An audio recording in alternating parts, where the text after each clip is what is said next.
Hello friends, स्वागत है आपका मेरे चैनल मैथिल राधा में। और इस वीडियो में हम मंगला गौरी व्रत की उद्यापन विधि के बारे में जानेंगे।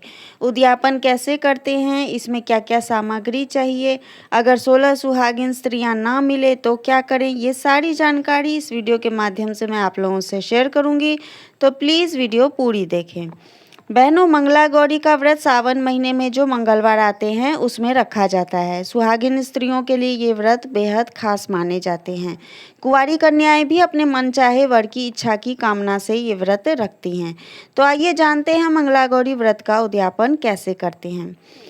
जितनी संख्या में आपने ये व्रत रखे हैं, मतलब 1 साल पूरे होने के या 5 साल पूरे होने के या 16 मंगलवार पूरे होने के, उतनी संख्या जब पूरी हो जाती है तब अंत में इस व्रत का उद्यापन किया जाता है। उद्यापन आप चाहें तो बहुत भव्य तरीके से भी कर सकते हैं, मतलब इसमें 4 पंडितों को बुलाया जाता है।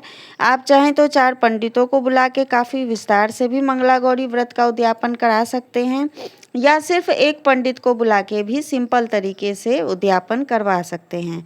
और अगर एक भी पंडित ना मिल सके तो खुद से भी इसका उद्यापन आप करा सकते हैं। तो ये आपके अपने सामर्थ्य के अनुकूल है।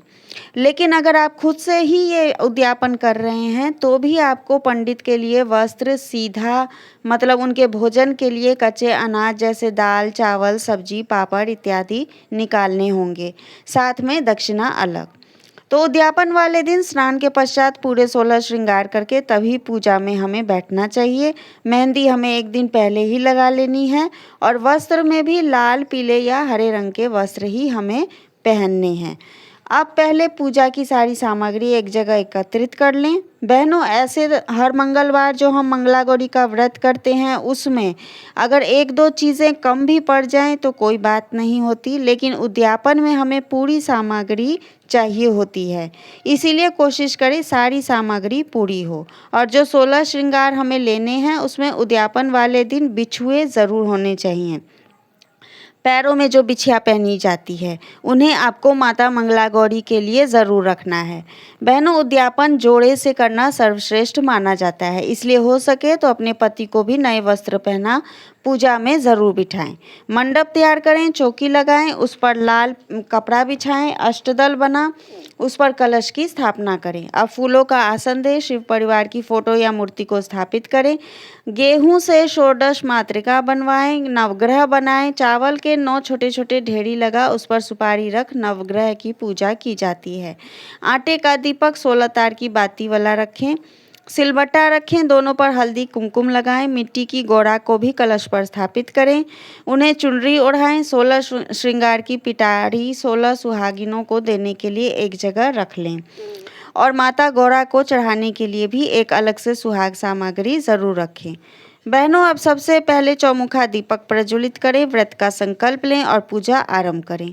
इस पूजा में 16 की संख्या का विशेष महत्व है, इसलिए कि माता रानी को जो भी चीज़ें चढ़ाएं 16 की संख्या में ही चढ़ाएं। 16 फूल, 16 पत्तियां, भोग भी 16 की संख्या में ही होने चाहिए। पूजा संपन्न होने के बाद व्रत कथा सुने और आरती करें।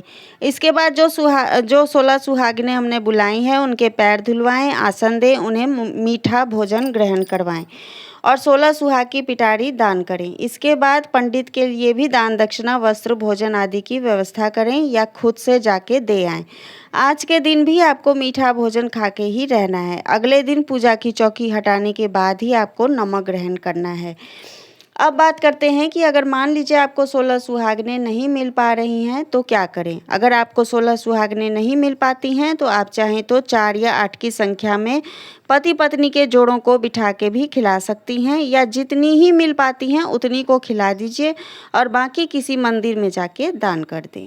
वीडियो अगर थोड़ी सी भी अच्छी लगती है तो प्लीज़ एक लाइक और सब्सक्राइब ज़रूर करें।